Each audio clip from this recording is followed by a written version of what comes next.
Haleluya, haleluya. Ni umunezero mwinshi kongera kuganira namwe ijambo ry'Imana. Ndumva nshimye Imana kubw'uyu munsi mwiza iduhaye. Ndashaka ko dutangira kuganira ijambo ry'Imana uko Imana izagenda idushoboza, ariko ndumva nshaka ko tubikora mu buryo navuga ngo butandukanye nubwo twagiye tubukoramo. Buriya system y'isi yubatse neza cyane, ndavuga ya education. Ujya kureba ugasanga umwana atangira muri nursery, akava nursery akajya primary, akazava primary, secondary kugera kuri university, kandi university zo ntago bijya birangira, bahora biga. Rero twebwe usanga muzima bwacu bwa gikristo uburyo twigamo ntago twiga mu buryo bwiza. Ushaka gusanga umuntu navuga ngo ari ku rwego rwa nursery, ndimo ndabigeranya na education yo mu buryo bw'isi busanzwe. Umuntu uri ku rwego rwa nursery ariko arimo arigana n'uwa university. Niyo mpamvu ujya ubona umuntu wamara imyaka myinshi mu bukristo ariko ugasanga ntago yigeze akura. Ntekereza ko hari igihe ataba yarabonye ibintu mu gihe cyabyo, ibibanza ntabibone mu gihe nyine agomba ugasanga atangiriye hagati cyangwa hejuru. Ariko ndumva nshaka ko tuganira ku ijambo ry'Imana duhereye hasi tukagenda tugakomeza, tukazagera ku rwego twiga nyine ibintu navuga ngo bikomeye. Usibye ko nta n'ibikomeye mu Mana, buriya ni twebwe tubikomeza kubera uburyo tubisobanuramo, dushaka kwerekana ko hari umuntu ufite amahishurirwa arenze ay'abandi. Ariko sintekereza ko anahari, kuko ni Bibiliya tuba duhishurirwa, kandi iyo uhishuriwe Kristo uhishuriwe Bibiliya. Ndumva rero hari uburyo ngiye nshaka kugira ngo tubitangire. Ndagira ngo tuzatangire twiga umugambi w'Imana irema umuntu. Kubera iki Imana yaremye umuntu, naho nshaka kugira ngo duhere. Nitumara kumenya impamvu Imana yaremye umuntu, turebe ukuntu icyaha cyinjiye mu isi, turebe ingaruka z'icyaha. Nitumara kubona ingaruka z'icyaha, turebe n'urukundo rw'Imana. Imana ntabwo yigeze yanga umuntu mu gihe yari amaze gukora icyaha. Umuntu yatandukanye n'Imana, ariko ntabwo Imana yanze umuntu. Oya, turebe noneho urukundo rw'Imana ukuntu rwakomeje gukora umurimo. Turebe ukuntu Imana yateguye gucungura umuntu nanone ngo imugarurire ishusho ye, umusubize umugambi wayo mu cyatumye imurema, nyuze muri Yesu Kristo. Ndagira ngo tuzige ibyo bintu byose, tugere ku kuza kwa Yesu. Kukuza kwa Yesu kuvugwa kabiri. Yesu Kristo yaraje ubwa mbere, ariko kuvuka abyawe n'umugore. Hari ukuza kwa kabiri, kugaruka kwa Yesu Kristo, azaba aje gutwara itorero. Ibyo byose tuzagenda tuyibona. Ndashaka ko tuzabona noneho kwihana no kwizera. Ibyo tubibone, turebe ubuzima bushya muri Yesu Kristo, turebe itorero mu isi, hanyuma tugire noneho no kugaruka kwa Yesu Kristo. Ndashaka rero ko dutangira gahoro gahoro, ariko tubanze tumenye kwanza kubera iki Imana yaremye umuntu. Naho hano nshaka ko dutangirira, tuzajya dukoresha iminota mike cyane, tuganire. Hanyuma ahubwo icyo tuzagerageza wenda no kuzajya dukora kenshi gashoboka, byanashoboka buri munsi tukagira inyigisho dushyiraho, ariko n'ubwo buryo mbishaka. Uyu munsi rero nk'uko maze kubabwira introduction, ngira ngo ntabwo nivuze amazina. Nitwa Mugisha Samuel, ndi umupasiteri. Abantu bakunda kunyita Pastor Sam, kandi kuko niko ndi Pastor Sam. So ndumva ari aho ngaho tuzagendera. Nk'uko rero dutangiye maze kubabwira icyo ngendereye, reka tuganire ijambo ry'Imana n'ubundi gatoya, duhereye kuri icyo kintu, kubera iki Imana yaremye umuntu. Aba ari tuvuganaho gakeya. Umuntu yakabanje agahera ku iremwa ry'isi, ariko ndumva isi siyo nshaka kuvugaho muri uyu mwanya. Ndashaka kugira ngo tuvuge ku muntu noneho, ku muntu n'umugambi w'Imana ku muntu. Reka dusome mu Itangiriro igice cyaho cya mbere, umurongo wa 26 na 27. Tuhavugaho iminota mikeya, tuzagenda dukomeza twongeraho. Uyu munsi ngiye kuvuga ku mpamvu Imana yaremye umuntu. Umurongo wa 26 turavuga ngo, Imana iravuga iti, tureme umuntu agira ishusho yacu, ase natwe, akavuga ngo batware amafi yo mu nyanja n'inyoni n'ibisiga byo mu kirere n'amatungo n'isi yose n'igikururuka hasi cyose. 27 aravuga ngo Imana irema umuntu ngo agire ishusho yayo, afite ishusho y'Imana niko yamuremye, umugabo n'umugore niko yabaremye. Duhereye aho ngaho urabona ikintu cyateye Imana kurema umuntu. Cya mbere ni ukugira ishusho y'Imana, no gusa n'Imana. Nicyo kintu Imana ishaka. Imana ishaka ko dusa nayo. Naho ngo tugomba kubanza guhera.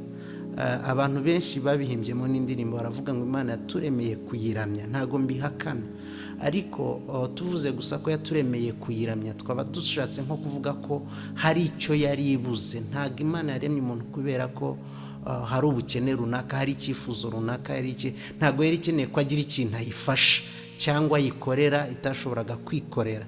Oya, Imana kubera urukundo rwayo rwinshi, kubera ko y'ubwayo ari urukundo, yumvise ishaka kunyanyagiza urukundo rwayo, sinzi ko nkoresha ikinyarwanda cyiza, hanyuma yigira inama yo kurema umuntu, ariko umuntu akaba asa nayo, ari mu ishusho y'Imana. Iyo tuvuze mu ishusho y'Imana ntago tuvuga ishusho y'umubiri, oya, ishusho. Ubundi iri jambo y'ishusho mu gihe burabe bakita tselemu. Rero ntago bashaka kuvuga umuntu ukuntu asa mu buryo bwo mu mubiri, ahubwo baba barimo kuvuga umuntu ushobora kugira imiterere natire, ashobora kugira neca nk'iyundi. Nguko tubyara abana ukazumva bavuga ngo ni uwase, ugasanga wenda no ku mubiri ntibasa, ariko mu bikorwa se, mu ijwi barasa.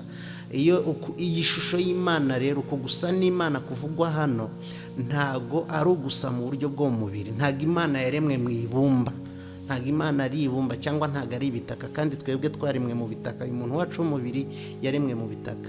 Gusa n'Imana kurimo kuvugwa rero ni ukugira ishusho y'Imana, cyangwa imikorere, imiterere, imitekerereze, imyumvire y'ubumana, ariko mu buryo bw'umuntu w'imbere ari we Mwuka. Nicyo ngicyo Imana yashaka bwa mbere na mbere, yashaka umuntu usa nkayo. Ariko nabwo impamvu biteye ni urukundo.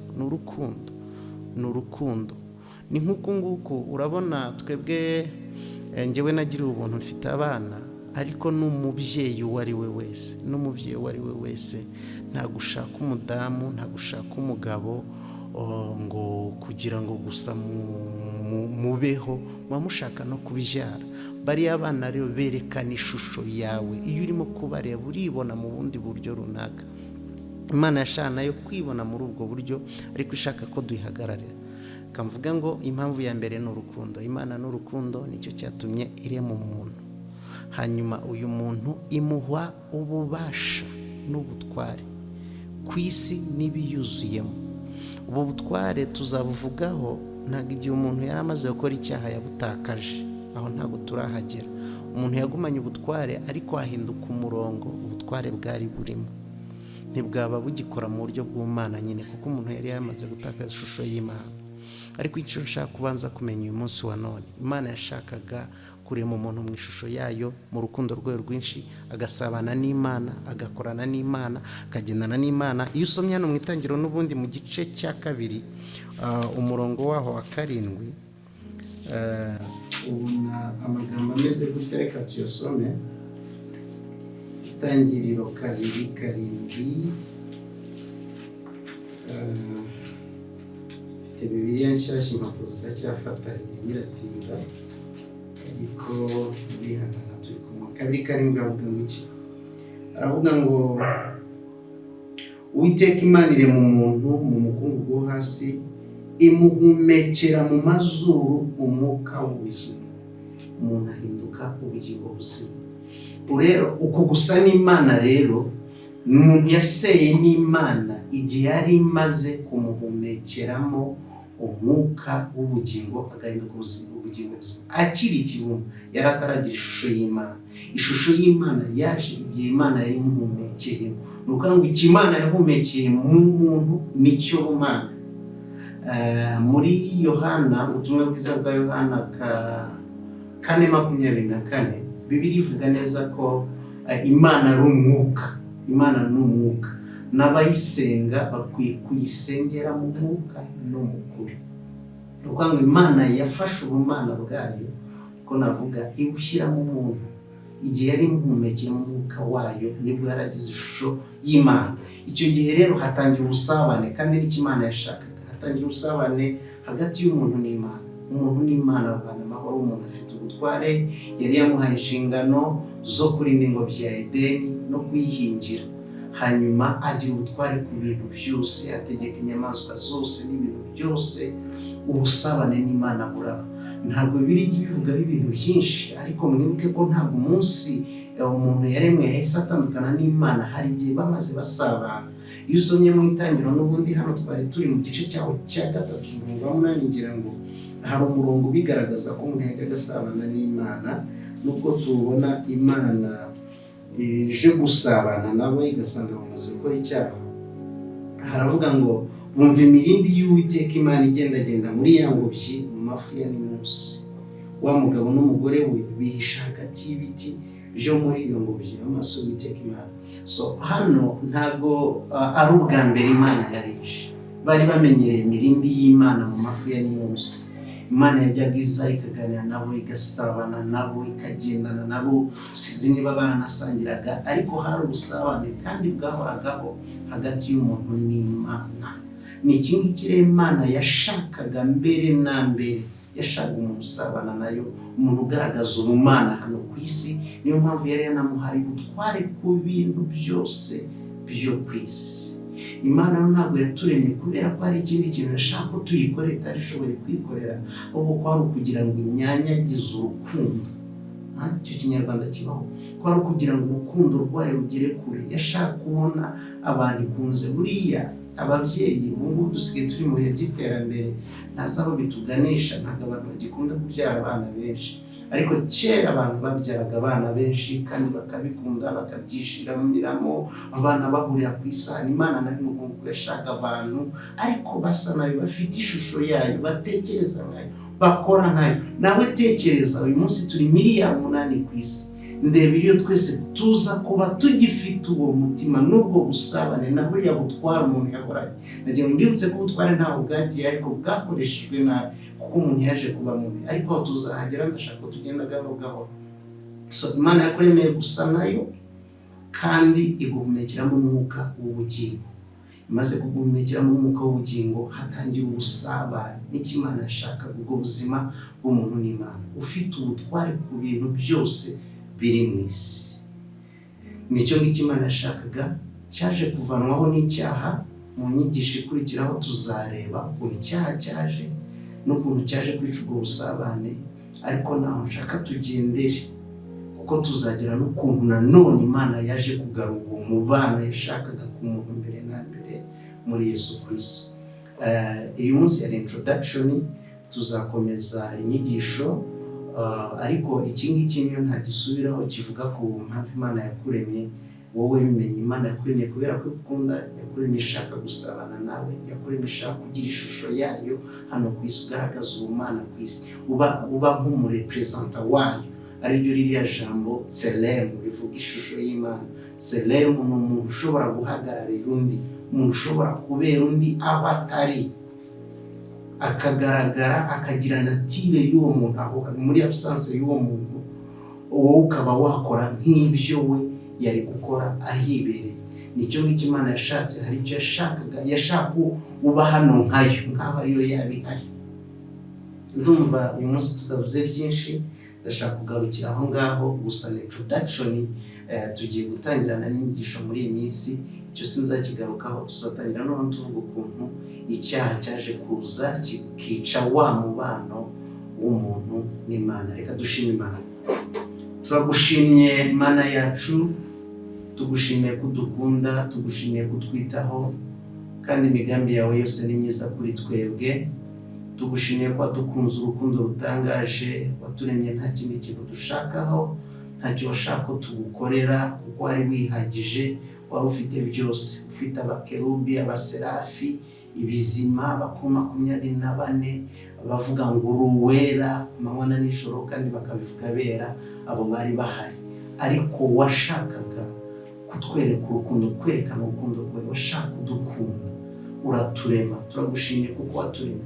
Icyaha cyaje gutandukanya umuntu nawe, ariko ntabwo wigeze wanga umuntu, ntiwigeze umuheba, ntiwigeze umucira iteka, ahubwo washatse uburyo bwo kongera gucungura umuntu. None uyu munsi turimo turavuga twaracunguwe, twaragarukanye ishusho y'ukuri y'ubumana, twumva tunejejwe n'icyo kintu, kandi turashaka iyo nkuru yamamara hose. Reka abantu barimo gukurikirana inyigisho bagirirwe neza nawe, babone ukuboko kwawe, bakumenye, baguhishurirwe mu izina rya Yesu Kristo. Amen. Amen. Imana ibahe umugisha. Iyi niyo channel tuzajya tuganiriraho kenshi. Mugubwe neza, ndabakunda.